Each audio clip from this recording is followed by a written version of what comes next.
बहुत स्वागत है आप सभी का। दोपहर के 1 बजने वाले हैं, वक्त है म्हारो राजस्थान का। आप सबके साथ मैं हूं प्रियंका राय। बुलेटिन की शुरुआत बड़ी खबर के साथ करते हुए जयपुर से बड़ी खबर है। राजस्थान यूनिवर्सिटी में एनएसयूआई के छात्रों का हल्ला बोल दिखाई दे रहा है। छात्र संघ चुनाव को लेकर एनएसयूआई की ओर से प्रदर्शन किया जा रहा है।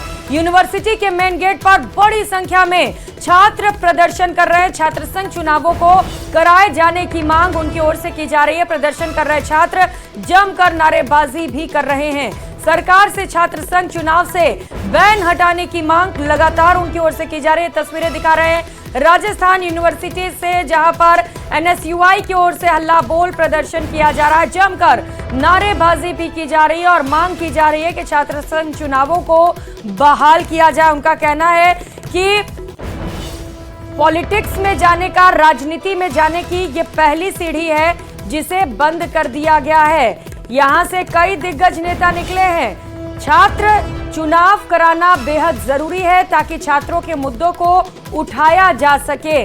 तस्वीरें आप देख पा रहे हैं जहां पर बड़ी संख्या में पुलिस बल की भी तैनाती की गई है ताकि माहौल खराब ना होने पाए। और विधानसभा में भादरा के चुनाव की गूंज की बात करेंगे। चुनाव नहीं कराने पर विपक्ष ने सदन में जोरदार हंगामा किया। अमित चाचान ने यह मामला उठाया। 8 दिन हो गए हैं भादरा में चुनाव नहीं हो रहा है, ये बयान उनकी ओर से सामने आए। चुनाव अधिकारी कहां गया कोई पता नहीं। ये आरोप भी लगाए गए हैं कि चुनाव अधिकारी का अता पता ही नहीं है। लोकतंत्र की खुलेआम हत्या की गई। विपक्ष ने सदन में जमकर नारेबाजी की। राजस्थान की जनता ने 8 जुलाई को लोकतंत्र के काले दिन को भी हम सब ने देखा कि भादरा नगर पालिका का जब उपचुनाव करवाया जा रहा था, जब कांग्रेस पार्टी का पहले बोर्ड था, कांग्रेस पार्टी की नगर पालिका अध्यक्ष की मृत्यु होने के बाद वहां उपचुनाव घोषित किया गया। लेकिन जिस दिन मतदान दिवस था, कांग्रेस पार्टी के पार्षद मतदान करने के लिए नगर पालिका भवन में पहुंचे तो 70 सालों के इतिहास में यह पहली बार हुआ कि मतदान दिवस के दिन अचानक वहां के निर्वाचन अधिकारी छुट्टी पर चले गए। 4 घंटे तक कांग्रेस पार्टी के पार्षदों को नगर पालिका भवन के अंदर बिठाया गया और 4 घंटे के बाद उन्हें यह सूचना दी गई कि आपका यह चुनाव स्थगित कर दिया गया है। माननीय अध्यक्ष महोदय, मैं आपके माध्यम से जानना चाहता हूं कि लोकतंत्र की रक्षा करने वाली ये सरकार, संविधान की दुहाई देने वाली ये सरकार, 8 दिन गुजरने के बाद भी आज दिनांक तक ये पता नहीं चला कि वहां का निर्वाचन अधिकारी किस बीमारी के कारण छुट्टी पे चल गया। जयपुर से खबर है जहां पर अगले 15 दिन सड़कों को अतिक्रमण मुक्त करने का अभियान चलाया जाएगा। शहर की प्रमुख 11 सड़कों पर आए दिन जाम की समस्या के चलते यह अभियान चलाया जा रहा है। यूडीएच मंत्री झाबर सिंह खर्रा ने 9 जुलाई को बैठक में निर्देश दिए थे और उसके बाद से ही लगातार अतिक्रमण हटाने की कार्रवाई की जा रही है। तस्वीरें इस वक्त आपके टीवी स्क्रीन पर जयपुर से, जहां पर अतिक्रमण के चलते आए दिन लोगों को जाम का सामना करना पड़ता था और इसी को देखते हुए अतिक्रमण मुक्त राजस्थान बनाने की एक और पहल की जा रही है सरकार की ओर से। जयपुर विकास प्राधिकरण की जो ड्राइव है वो अवैध एनक्रोचमेंट के विरुद्ध शुरू हो गई है। जेडीए ने आज गोपालपुरा बाईपास से अवैध अतिक्रमण को हटाना शुरू किया है। इसके पीछे मुख्य ये कारण है कि जो सड़क सीमा के अंदर जो अवैध अतिक्रमण आ रहे हैं उन्हें हटाया जाए, जिससे यहाँ के जो राहगीर हैं, जो यहाँ का जो ट्रैफिक है वो सुगम हो सके, लोगों को आवाजाही में किसी भी तरीके की परेशानी नहीं हो। इस वजह से इन अवैध अतिक्रमणों को हटाया जा रहा है। तस्वीरों के अंदर आप देख सकते हैं कि गोपालपुरा बाईपास से जयपुर विकास प्राधिकरण की जो ड्राइव है वो शुरू हो गई है। आगामी 15 दिनों तक इसी तरीके से शहर के मुख्य मार्गों, मुख्य बाजारों से अवैध जो अतिक्रमण है वो हटाए जाएंगे। न्यूज़ 18 राजस्थान के लिए सहयोगी अविनाश शर्मा के साथ रोशन शर्मा की रिपोर्ट। खबर उदयपुर से है जहां पर आदिवासी अंचल में चांदीपुरा वायरस ने दस्तक दे दी है। आदिवासी बहुल इलाकों में बच्चों के अंदर लक्षण दिखाई दे रहे हैं। यही नहीं, एक मासूम की गुजरात के हिम्मतनगर के सिविल अस्पताल में इलाज के दौरान मौत भी हो गई। बताया जा रहा है कि एक अन्य 4 साल के मासूम का इसी तरह के लक्षण के चलते हिम्मतनगर के सिविल अस्पताल में इलाज भी चल रहा है। हालांकि इस मामले को गंभीरता से नहीं लिया गया, लेकिन उसके बाद गुजरात के कुछ और बच्चों ने इलाज के दौरान दम तोड़ा, जिनमें चांदीपुरा वायरस के लक्षण पाए गए। चांदीपुरा वायरस से लगातार बढ़ रहे मौत के आंकड़ों ने आदिवासी अंचल में हड़कंप मचा दिया है। सरकार से सूचना प्राप्त हुई थी कि हमारे उदयपुर ज़िले के जो हैं वो 2 केसेस खैरवाड़ा और नया गांव क्षेत्र के वो गुजरात में एडमिट हैं और उनके सिम्टम्स जो हैं वो चांदीपुरा वायरस से मिमिक करते हैं। उसके लिए उन्होंने वहाँ पे जो है ब्लड जो सीरम सैंपल है वो लेके आगे NIV पुणे में भिजवाया है, जिसकी रिपोर्ट आना भी बाकी है। और यहाँ प्रिवेंटिव मेजर्स के तौर पे हमने अपना सर्वे कार्य जो है वो किया और जो है जिला स्तर पे IDSP टीम CMHO साहब के निर्देशानुसार हम फील्ड में जाके दोनों ही केसेस में, एक जो है बलीचा में मोडीपुरा गांव में और एक हमारा नया में आखीवाड़ा में, और उस जगह पूरा हमने सर्वे कराया है। और अब खबर उदयपुर से, जहां एक बेकाबू कार नदी में जा गिरी। नदी में डूबने से कार सवार 2 लोगों की मौत हो गई, बाकी 3 लोगों का ग्रामीणों ने रेस्क्यू किया। दरअसल 5 दोस्त देव दर्शन के लिए जा रहे थे। गाय को बचाने के चक्कर में यह हादसा हुआ।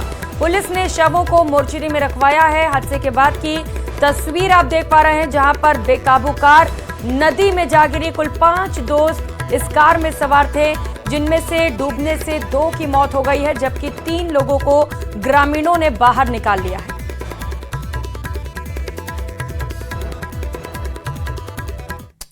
उधर सवाई माधोपुर के चौथका बरवाड़ा कस्बे में रविवार को मां बेटे के शव फंदे पर लटके मिले। महिला द्वारा मासूम बेटे के साथ खुदकुशी की आशंका जताई जा रही है। सूचना पर मौके पर पहुंची पुलिस ने शवों को अस्पताल की मोर्चरी में रखवाया है, लेकिन घटना के कारणों का खुलासा नहीं हो सका। जांच में सामने आया है कि मृतका कुछ देर पहले ही चौथ माता के दर्शन करके लौटी थी। इसके बाद पति बाजार चला गया। जब पति विनोद वापस लौटा तो कमरे में मां और बेटे फंदे पर लटके मिले। फिलहाल पुलिस पूरे मामले की जांच में जुटी है। करीब 8 बजे के आसपास रोशनी वाइफ ऑफ विनोद कस्बा चौथका बरवाड़ा ने हमें सूचना मिली कि उन्होंने फांसी लगाकर सुसाइड कर लिया। तो उसकी जांच अभी पोस्टमार्टम रिपोर्ट आने पर ही क्लियर हो पाएगा। अभी पोस्टमार्टम उसका चल रहा है और बाद में जो भी अनुसंधान में सामने आएगा वो आ जाएगा। खबर जोधपुर से, जहां पर दूध की गाड़ी में लूट का मामला हुआ और मामले से जुड़ा एक CCTV फुटेज सामने आया है। वारदात को 5 युवकों ने अंजाम दिया था। ये CCTV तस्वीरें इस वक्त आप देख पा रहे हैं, जहां पर एक दूध की गाड़ी को सुबह सुबह रोककर उसमें लूटपाट की गई। पुलिस ने 3 युवकों को गिरफ्तार कर लिया है। गिरफ्तार किए गए तीनों आरोपी मेडिकल के छात्र बताए जा रहे हैं। 2 स्टूडेंट अभी भी फरार हैं। एक छात्र आज पुलिस कस्टडी में परीक्षा देगा।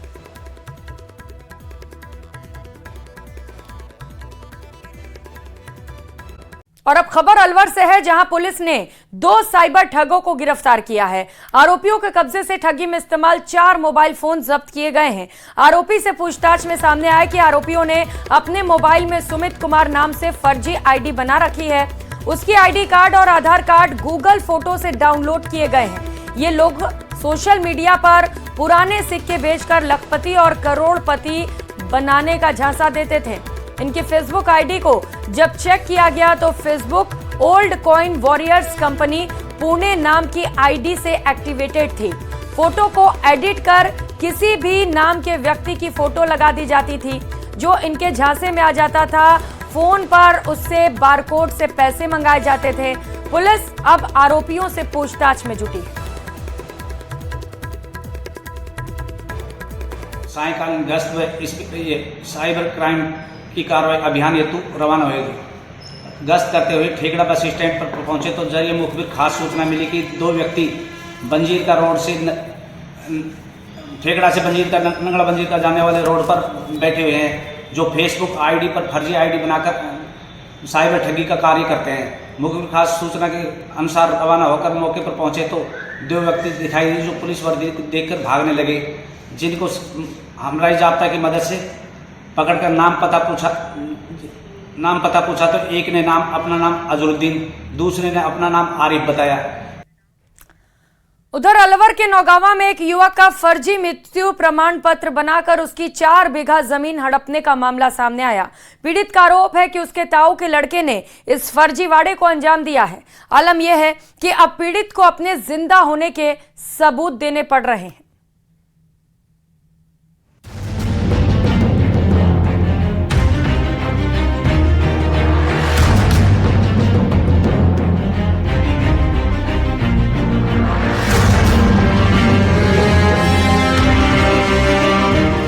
अपनों ने ही किया भरोसे का कत्ल,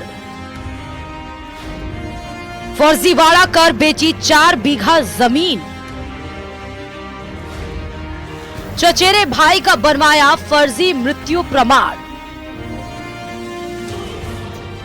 गफ्फार मोहम्मद नाम का ये वही पीड़ित शख्स है जिसका फर्जी मृत्यु प्रमाण पत्र बनाकर उसकी 4 बीघा जमीन को उसके ही रिश्ते के भाई ने बेच दिया। पीड़ित की माने तो कुछ साल पहले पिता की मृत्यु के बाद पूरा परिवार काम की तलाश में पंजाब चला गया, लेकिन जाने से पहले अपनी 4 बीघा जमीन को अपने ताऊ के लड़के को बटाई पर देकर गए। कुछ दिन तक सब कुछ ठीक रहा, वो वक्त पर फसल देता रहा, लेकिन बाद में आनाकानी करने लगा। अपनी चीज़ों बातों के देके चले गए थे और उसके बाद बीच बीच में हम आते रहे और अपना बाटा लेके जाते रहे। उसके बाद जब हम दोबारा फिर आए यहाँ 2023 में, तो मेरे भाई ने मतलब हमको ये कह दिया कि तुम्हारा यहाँ कुछ नहीं है भैया, ज़मीन भी हमारी है। तो हमको मार के और वहाँ से भगा दिए। उसके बाद हम अपने गांव में गए, वहाँ पंचायत की हमने, तो पंचायत में वो आया नहीं। तो उसके बाद हमने अपनी ज़मीन के कागज़ निकलवाए। कागज़ में मतलब ये था कि मेरे भाई ने मेरे को मृत्यु प्रमाण पत्र लगा के मेरी ज़मीन अपने नाम करवा के बेच दी। पीड़ित का आरोप है कि आरोपी रज्जाक ने जमीन को पहले अपने नाम कराया और फिर उसे बेच दिया, जिसके बाद फैसला करने के लिए पंचायत भी हुई। जिसके बाद आरोपी ने बेची गई जमीन के पैसे देने का वादा किया, लेकिन पीड़ित की माने तो वो जब पैसे लेने गया तो उसे जान से मारने की धमकी दी गई। मतलब जन्म मृत्यु पंजीयन रजिस्ट्रार अधिकारी जो ग्राम पंचायत का सेक्रेटरी होता है वो करता है। तो संबंधित पंचायत को उस प्रार्थना पत्र को भिजवा रहे, तो नियम अनुसार उसकी जांच कर रिपोर्ट पेश करेगा और उसमें जो भी हमारे जो कानून कार्रवाई होगी उसमें नियम अनुसार कार्रवाई। पीड़ित के जीवित रहते उसका मृत्यु प्रमाण फर्जी तरीके से बना दिया गया, लेकिन अब उसे जन्म प्रमाण पत्र बनवाने के लिए चक्कर काटने पड़ रहे हैं। वहीं पीड़ित ने आरोपी के खिलाफ नौगावा थाने में मुकदमा दर्ज करवाया है। अलवर से न्यूज़ 18 राजस्थान के लिए राजेंद्र प्रसाद की रिपोर्ट। अगली खबर करौली के हिंडौन सिटी से है, जहां करसौली गांव में स्थित महात्मा गांधी राजकीय उच्च माध्यमिक विद्यालय को हिंदी मीडियम करने की मांग को लेकर छात्रों ने विरोध प्रदर्शन किया। ग्रामीणों का आरोप है कि हिंदी से अंग्रेजी करने के कारण स्कूल में छात्र काफी संख्या कम में पहुंच रहे हैं। बड़ी संख्या में छात्रों को दूसरे स्थान पर जाने को मजबूर होना पड़ रहा है। हिंडौन नगर परिषद के नेता प्रतिपक्ष ने बताया कि पिछले साल राज्य सरकार ने स्कूल को हिंदी मीडियम से इंग्लिश मीडियम कर दिया, जिससे बच्चों को ठीक तरीके से पढ़ाया नहीं जा सका, वो ठीक तरीके से नहीं पढ़ सके और इसके चलते छात्रों की संख्या लगातार घटती चली जा रही है।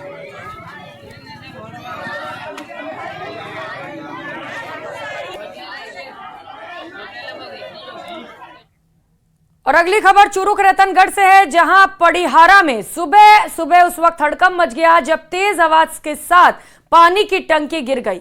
1.5 लाख लीटर पानी से भरी टंकी गिरने के साथ एक दफा बाढ़ जैसे हालात हो गए। आनन फानन में अधिकारियों को सूचना दी गई, जिस पर रतनगढ़ से अधिकारी मौके पर पहुंचे और घटना की जानकारी ली। AEN पूजा ने बताया कि उक्त टंकी करीब 30 साल पहले बनाई गई थी, जो वर्तमान में जर्जर हो चुकी थी। इसे गिराकर उस स्थान पर नई टंकी बनाने के प्रस्ताव भी अधिकारियों को भेजे गए थे, लेकिन उससे पहले ही ये हादसा हो गया। गनीमत ये रही कि घटना में किसी प्रकार की जनहानि नहीं हुई। तस्वीर देखिए, मलबा बड़ी संख्या में वहां पर बिखरा हुआ है और अंदाजा लगाइए कि अगर उस वक्त वहां पर कोई व्यक्ति मौजूद होता तो उसकी क्या स्थिति होती। बड़ा हादसा हो सकता था। पिछले 30 सालों से ये टंकी यहां पर मौजूद थी, जो जर्जर हो चुकी थी, लेकिन यहां पर कोई सुध लेने वाला नहीं था। है और जेईएन ऑफिस में OHSR ऐसा टंकी बनी हुई थी और ये 30 साल लगभग पुरानी टंकी थी। इसके रिप्लेसमेंट के प्रपोजल भी हमने बना लिए थे। सुबह लगभग 5 बजे की घटना है और हमारे कर्मचारी यहाँ पर उपस्थित थे और उसी टाइम ये गिरने की घटना हुई। उन्होंने हमें सूचित किया और इनकी सूचना मिलने पर हम यहाँ मौके पर उपस्थित हुए और ये लगभग 30 साल पुरानी टंकी है। और अब खबर राजसमंद से है, जहां नगर परिषद क्षेत्र की सड़कें पहली बारिश भी नहीं झेल पाई। बारिश के बाद जगह जगह डामर और कंक्रीट उखड़ने से बड़े बड़े गड्ढे हो गए हैं। आलम यह है कि अब नगर परिषद में सड़कों की रिपेयरिंग के लिए 50 लाख रुपए का टेंडर जारी किया गया है। वहीं धोइंदा क्षेत्र में हाईवे को जोड़ने वाली 1 महीने पहले करीब 10 लाख की लागत से बनी सड़क 10 दिनों में ही टूट गई। हद तो तब हो गई जब नई सड़क पर करवाया गया पैचवर्क 3 दिन में ही उखड़ गया और फिर से सड़क पर गड्ढे पड़ गए। उधर स्थानीय लोगों ने निर्माण में घटिया सामग्री इस्तेमाल करने के आरोप लगाते हुए दोषियों पर कड़ी कार्रवाई की मांग की है। मानसून की बारिश ने भले ही सब यहाँ की धरती को तृप्त नहीं किया हो, लेकिन मानसून की एक बारिश ने ही यहाँ की सड़कों की हालत खराब कर दी है। आलम यह है कि राजसमंद नगर परिषद क्षेत्र में महज एक बारिश भी यहाँ की कई सड़कें नहीं झेल पाई और सड़कों की हालत बुरी तरह से उखड़ गई। सड़क पर से कंकर और डंपर बाहर आ चुका है। इस वक्त मैं खड़ा हूँ धोइंदा क्षेत्र में। ये सड़क पे धोइंदा क्षेत्र की ये जो सड़क आप मेरे पीछे जो देख रहे हैं ये सड़क महज 1 महीना भी नहीं सड़क को हुआ है और सड़क की स्थिति ये है कि आप खुद देख सकते हैं। ये सड़क पे हाथ लगाते ही सड़क से ये मिट्टी ये जो कंक्रीट है ये बाहर आ रही है। ऐसे में आप खुद ये कयास लगा सकते हैं कि सड़क निर्माण में किस तरह की सामग्री का इस्तेमाल किया गया होगा। हालांकि लोगों का आरोप है, लोग आरोप लगा रहे हैं कि सड़क निर्माण में घटिया सामग्री का इस्तेमाल किया गया, सामग्री का इस्तेमाल सही नहीं किया गया, सड़क पे जगह जगह गड्ढे पड़े। ये सड़क कब बनी थी और सड़क बनने के बाद इस सड़क की ये जो बड़ी घटिया सी स्थिति दिख रही है, तो कितने दिन पहले बनी थी ये सड़क? ये ज्यादा से ज्यादा 15 और 20 दिन हो गए इसको और इन्होंने वापस रिपेयरिंग की, वो कंडीशन है। ये पहले वाली सड़क तो ये है, उसके बाद वापस रिपेयरिंग की, वो भी उखड़ गई है। और दिन में रिपेयरिंग भी उखड़ गई है। हाँ, मतलब 20 दिन पहले जब बनाई और वापस इसको रिपेयरिंग किया, वो भी उखड़ गई 20 दिन के अंदर। अच्छा, तो ये तो सड़क की हालत देख तो देख रहे हैं किस तरीके से प्रशासन की लापरवाही सामने आ रही है, जहां पर सड़क बनते ही टूट जा रहा है। और चलिए कोटा चित्तौड़गढ़ लिए चलते हैं, जहां पर रेलखंड में बूंदी सेक्शन में स्थित खेराट क्षेत्र में मूसलाधार बारिश हुई। इसके चलते जालिंद्री रेलवे स्टेशन की पटरियां पानी में डूब गई। स्टेशन भवन और प्लेटफॉर्म तक भी पानी पहुंच गया। रेल पटरियां पानी में डूबने से मौके पर पहुंची रतलाम आगरा फोर्ट हल्दी घाटी ट्रेन कुछ ही देर बाद मौके पर अटकी रही। बाद में पानी कम होने पर ट्रेन आगे की ओर रवाना हुई।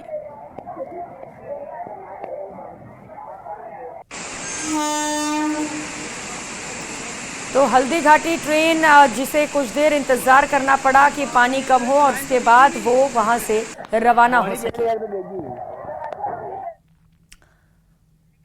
तो प्रदेश में बारिश का दौर जारी है। सुबह टोंक में करीब 2 घंटे तक तेज बारिश हुई, जिसके बाद वहां की सड़कें दरिया बन गई। दुकानों और घरों में पानी जा घुसा। बारिश के बाद पुराने टोंक शहर की गलियों में पानी का तेज बहाव देखने को मिला। ये बारिश तमाम लोगों के लिए मुसीबत बन रही है। शहर के काली पलटन इलाके में दुकानों और घरों में पानी घुस गया।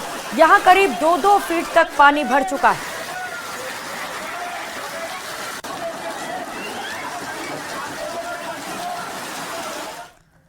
खबरों में आगे बढ़ेंगे। उत्तर प्रदेश के सीएम योगी आदित्यनाथ ने न्यूज 18 के प्रोजेक्ट वन ट्री मुहिम की काफी तारीफ की। उन्होंने कहा कि यह पर्यावरण के लिए काफी फायदेमंद साबित होगा।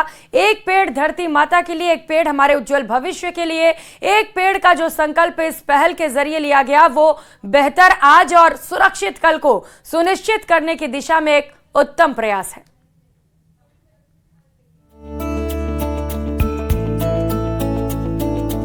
पर्यावरण संतुलन और हरितमा विस्तार के लिए वृक्षारोपण और वनाच्छादन का यह कार्य जन सहयोग से ही संभव हो सकेगा। इस क्रम में प्रतिष्ठित समाचार समूह न्यूज 18 द्वारा प्रारंभ किया गया प्रोजेक्ट वन ट्री अत्यंत सराहनीय पहल है। मानवता के लिए एक पेड़, धरती माता के लिए एक पेड़, हमारे उज्जवल भविष्य के लिए एक पेड़ का जो संकल्प इस पहल के जरिए लिया गया है वह बेहतर आज और सुरक्षित कल को सुनिश्चित करने की दिशा में एक उत्तम प्रयास है।